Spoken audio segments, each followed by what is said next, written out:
Hello दोस्तों, आज 29 मई 2021 और 29 मई 2021 से जितने भी हरियाणा के करंट अफेयर क्वेश्चन बनते हैं हम सब इस वीडियो में डिस्कस करेंगे और साथ ही साथ हर क्वेश्चन के बारे में इंपॉर्टेंट और एक्स्ट्रा फैक्ट भी पढ़ेंगे। लास्ट में आपके लिए क्वेश्चन है और आप इस करंट अफेयर की पीडीएफ फाइल को डिस्क्रिप्शन में दिए हुए लिंक से डाउनलोड कर सकते हैं। तो क्वेश्चन नंबर 1 है, हाल ही में हरियाणा के प्रसिद्ध इतिहासकार प्रोफेसर केसी यादव का निधन हो गया। वह किस जिले से संबंध रखते थे? तो इसका राइट आंसर होगा ऑप्शन बी, तो वह रेवाड़ी जिले से संबंध रखते थे। अब जान लेते हैं इनके बारे में कुछ इंपॉर्टेंट पॉइंट। दोस्तों ये है केसी यादव जिनका हाल ही में निधन हो गया है। अब पढ़ लेते हैं इनके बारे में। अक्टूबर 1936 को रेवाड़ी के नाहड़ गांव में जन्मे प्रोफेसर केसी यादव का कोविड के कारण दिल का दौरा पड़ने से निधन हो गया है।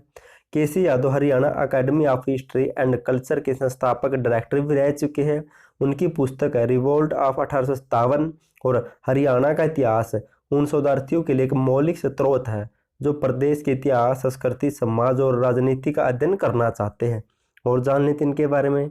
पिछले दिनों उन्होंने इंग्लैंड के रोल्ट प्रकाशन से प्रकाशित होने वाली उनकी पुस्तक का ट्रायल दिया। पुस्तक का नाम है ट्रायल ऑफ बहादुर शाह को अंतिम रूप दिया है। ये इंपॉर्टेंट पॉइंट आपके लिए।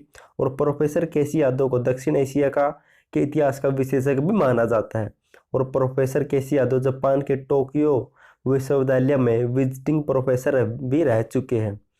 चलते नेक्स्ट, इससे रिलेटेड कुछ इंपॉर्टेंट पॉइंट और बनते हुए पढ़ लेते हैं। जैसे हरियाणा के प्रसिद्ध व्यक्तित्व जिनका हाल ही में निधन हो गया उनके बारे में जान लेते हैं, क्योंकि ऐसे भी क्वेश्चन पूछा जा सकता है। हाल ही में जींद जिले के शाहपुर से प्रसिद्ध सारंगी वादक मीर मजीद खां का निधन हो गया है। जन्म हुआ था 1943 में और इन्हें मीर की उपाधि मिली थी। नेक्स्ट है, हाल ही में जगन्नाथ पहाड़िया जो 27 जुलाई 2009 से 26 जुलाई 2014 तक हरियाणा के राज्यपाल रहे थे, इनका भी निधन हो गया है। और चंद्रावती जन्म हुआ था 3 सितंबर 1928 को दादरी के डालावास में और निधन हो गया 15 नवंबर 2020 को। और 1973 में भिवानी लोकसभा से चुनाव लड़कर हरियाणा की पहली महिला सांसद भी बनी थी।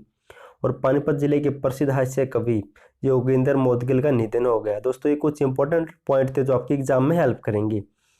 नेक्स्ट है क्वेश्चन नंबर 2 है, हरियाणा सरकार कोरोना ड्यूटी के दौरान आंगनबाड़ी कार्यकर्ताओं को की मौत होने पर कितने रुपए की सहायता राशि देगी उनके परिवार को? तो इसका राइट आंसर होगा ऑप्शन बी, तो 20 लाख। दोस्तों ऐसे क्वेश्चन एग्जाम में बन सकते हैं, पढ़ लेते इसके बारे में। प्रदेश के सभी प्रदेश में 25,962 आंगनबाड़ी केंद्र है, जिनमें 50,000 से ज़्यादा आंगनबाड़ी कार्यकर्ता और आंगनबाड़ी सहायिकाएं अपना योगदान दे रही है। और इन्हें 20 लाख का मुआवजा दिया जाएगा अगर इनकी कोरोना से मौत हो जाती है इनके परिवार को। अब दोस्तों आंगनबाड़ी का जिक्र हो तो इनसे रिलेटेड इंपॉर्टेंट पॉइंट बनते हैं, पढ़ लेते हैं।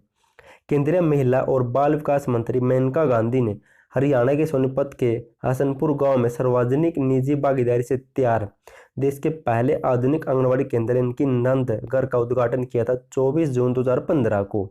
और पढ़ लेते हैं, जींद जिले के जुलाना ब्लॉक के गांव हथवाला में हरियाणा प्रदेश का पहला डिजिटल आंगनबाड़ी केंद्र बनाया गया। ये पॉइंट भी आपके लिए इंपॉर्टेंट है।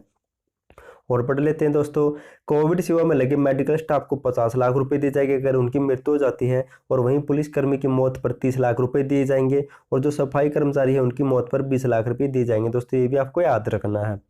चलते हैं नेक्स्ट, क्वेश्चन नंबर 3 है, हरियाणा सरकार आदि बद्री में बनने वाले किस नदी के डैम पर बिजली संयंत्र स्थापित करेगी? तो आदि बद्री में किस नदी पर डैम बनेगा जिस पर बिजली संयंत्र स्थापित किया जाएगा? तो आदि बद्री में सरस्वती नदी पर डैम बनने वाला है। अब पढ़ लेते इसके बारे में।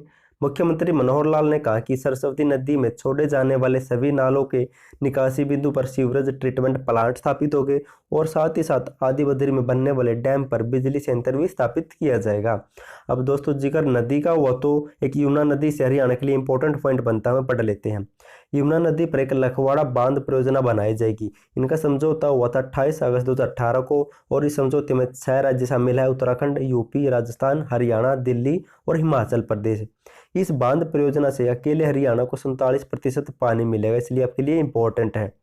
और पढ़ लेते हैं, हरियाणा राज्य इससे अलग 2 परियोजनाएं और है, रेणुका बांध परियोजना और किसाऊ बांध परियोजना, उसमें भी हिस्सेदारी बना चुका हरियाणा। चलते हैं नेक्स्ट, क्वेश्चन नंबर 4 है, दुबई एशियन मुक्केबाज चैंपियनशिप में हरियाणा की किस महिला पहलवान ने कांस्य पदक जीता है? तो इसका राइट आंसर होगा ऑप्शन डी, तो सभी ने, मेनका, जसमें लंबोरिया और स्वीटी बुरा तीनों ने कांस्य पदक जीता है। अब पढ़ लेते इसके बारे में। दुबई एशियन यानी कि दुबई में होने वाले मुक्केबाज एशियन में रोहतक की मोनिका या मनिका भिवानी की जैस्मिन लंबोरिया और हिसार की सविता बुरा ने सेमीफाइनल में हार गई और इन्हें सिर्फ कांस्य पदक से ही संतोष करना पड़ा।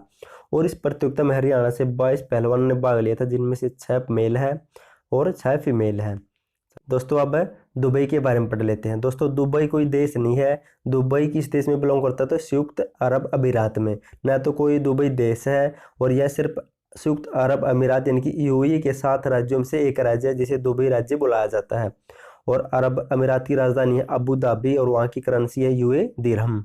चलते हैं नेक्स्ट क्वेश्चन नंबर 5 है, हरियाणा सरकार ने महिला एवं बाल विकास विभाग की निदेशक किसे नियुक्त किया है? तो इसका राइट आंसर होगा ऑप्शन सी, तो हेमा शर्मा को। पढ़ लेते हैं कुछ और। महिला एवं बाल विकास विभाग की निदेशक हेमा शर्मा को बनाया गया है और महिला एवं बाल विकास मंत्री कौन है? कमलेश डांडा, ये कैथल से विधायक भी है। महिला और विकास निगम की चेयरमैन कौन है? बबीता फोगाट, ये भी आपको याद रखना है। और हरियाणा सरकार ने महिला एवं बाल विकास विभाग का महानिदेशक असीमा बराड़ को नियुक्त किया है।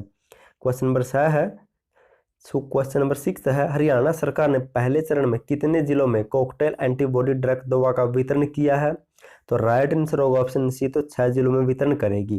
दोस्तों इसके बारे में भी इंपॉर्टेंट पॉइंट है। सरकार के स्तर पर राज्य सरकार 6 जिलों में शुरुआती दौर पर एंटीबॉडी कॉकटेल ड्रेन की मोनोक्लोनल एंटीबॉडी थेरेपी दी जा रही है। खास बात यह है कि गंभीर संक्रमण से जूझ रहे मरीजों को यह ओपीडी दी जाएगी। इसमें गुरुग्राम, फरीदाबाद के साथ पंचकूला, रोहतक, करनाल और हिसार जिले शामिल हैं। और दोस्तों कल मैंने एक आपको इंपॉर्टेंट पॉइंट बताया था, वो पढ़ लेते हैं। वेदांता अस्पताल में भर्ती चंडीगढ़ के मूल निवासी मोहब्बत सिंह को एंटीबॉडी कॉकटेल ड्रग यानी कि मोनोक्लोनल एंटीबॉडी थेरेपी दी गई है और वह देश के पहले मरीज बने हैं जिन्हें यह थेरेपी या दवा दी गई है। यह वही दवा या थेरेपी है जो अमेरिका के पूर्व राष्ट्रपति डोनाल्ड ट्रंप को कोरोना संक्रमित होने पर दी गई थी। नेक्स्ट क्वेश्चन नंबर 7 है, हरियाणा राज्य में 30 मई को मोदी सरकार के 7 साल पूरे होने पर भाजपा इसे किस रूप में मनाएगी? तो इसका राइट आंसर होगा ऑप्शन बी, तो सेवा ही परमोत्सव के रूप में मनाएगी हरियाणा भाजपा सरकार इसे। अब पढ़ लेते हैं इसके बारे में। भारतीय जनता पार्टी हरियाणा प्रदेश अध्यक्ष ओम प्रकाश धनखड़ ने कहा कि हरियाणा भाजपा केंद्र में मोदी सरकार के 7 साल पूरे होने पर 30 मई को सेवा ही परमोत्सव धर्म के रूप में इसे मनाएगी। अब दोस्तों जीकर लोकसभा का हुआ तो इसके बारे में पढ़ लेते हैं। दोस्तों ये 17वीं लोकसभा चुनाव हुए थे 2019 में और 17वीं लोकसभा 2019 के चुनाव में 7 चरणों में चुनाव हुए थे, आपको ये भी याद रखना है। और हरियाणा में चुनाव हुए थे 12 मई 2019 को, 6ठे चरण में चुनाव हुए थे। और और पढ़ लेते हैं। और लोकसभा की सीटें कितनी हरियाणा में? तो 10 है। और हरियाणा में लोकसभा के उम्मीदवार कितने उठे थे 2019 में? तो 223। सबसे ज़्यादा उम्मीदवार थे सोनीपत से और सबसे कम थे करनाल से, 16 उम्मीदवार उठे थे। सबसे बड़ी जीत हासिल कौन सी लोकसभा सीट पर हुई थी? तो करनाल से। और सबसे कम जीत वाली सीट कौन सी थी? तो रोहतक। यहाँ से अरविंद शर्मा ने 7,503 वोटों से दीपेंद्र हुड्डा को हराया था। क्वेश्चन नंबर 8 है, हरियाणा का कौन सा शहर राज्य का पहला दूध की डेयरी से मुक्त शहर बनेगा? तो इसका राइट आंसर होगा ऑप्शन है, तो पंचकुला ऐसा शहर होगा। अब पढ़ लेते हैं इसके बारे में क्यों किया जाएगा ऐसा।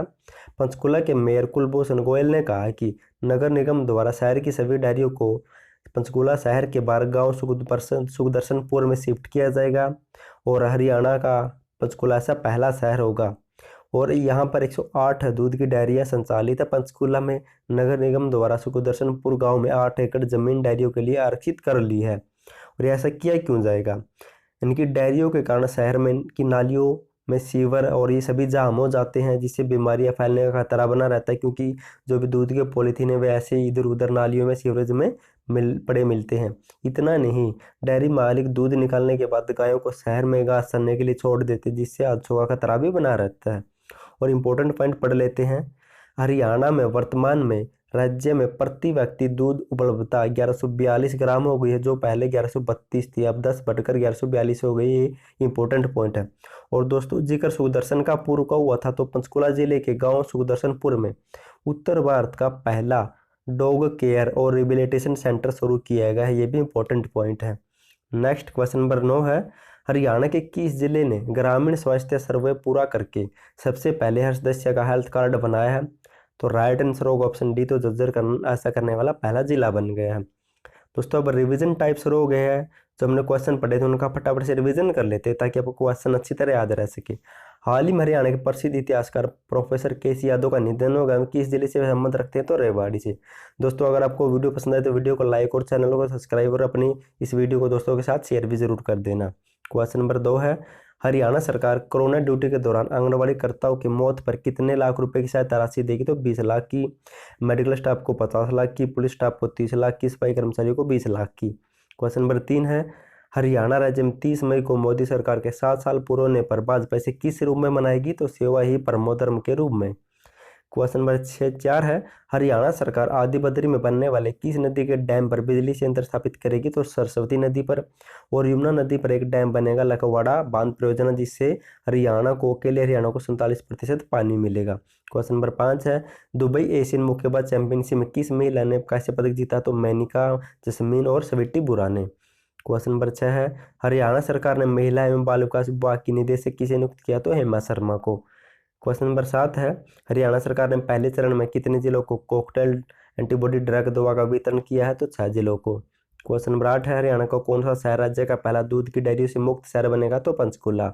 क्वेश्चन नंबर 9 है, हरियाणा के किस जिले ने ग्रामीण स्वास्थ्य को का सर्वे पूरा करके सबसे पहले हर सदस्य का हेल्थ कार्ड बनाया? तो झज्जर जिले ने। दोस्तों लास्ट वीडियो मैंने आपसे क्वेश्चन पूछा था, हरियाणा की किस गांव में राज्य का पहला आयुष वेलनेस सेंटर स्थापित किया गया है? तो बहुत से बच्चों ने राइट आंसर दिया। थैंक यू सो मच उनका आंसर देने के लिए। उसका राइट आंसर ऑप्शन है तो अंबाला के बड़ा गांव में हरियाणा राज्य का पहला आयुष वेलनेस सेंटर बनाया जाएगा। टुडे क्वेश्चन, आज के लिए आपका क्वेश्चन है, हरियाणा राज्य में खेलो इंडिया यूथ गेम्स कब से कब तक आयोजित करवाए जाएंगे? दोस्तों ये जो पहले करवाना था अब उनका टाइम बदल गया, तो आप कमेंट करके जरूर बताना अब ये कब से कब तक करवाए जाएंगे। और ये 2020 में कहाँ हुए थे और शुरुआत कब से हुई थी, आपको फुल डिटेल के साथ लिखना है, क्योंकि जब भी हम किसी क्वेश्चन को लिख कर देखते हैं वो लंबे समय तक याद रहता है, उसका फायदा हमें आने वाले एग्जाम में मिलता है। तो प्लीज़ कॉमेंट जरूर करना और थैंक यू सो मच आपका वीडियो देखने के लिए।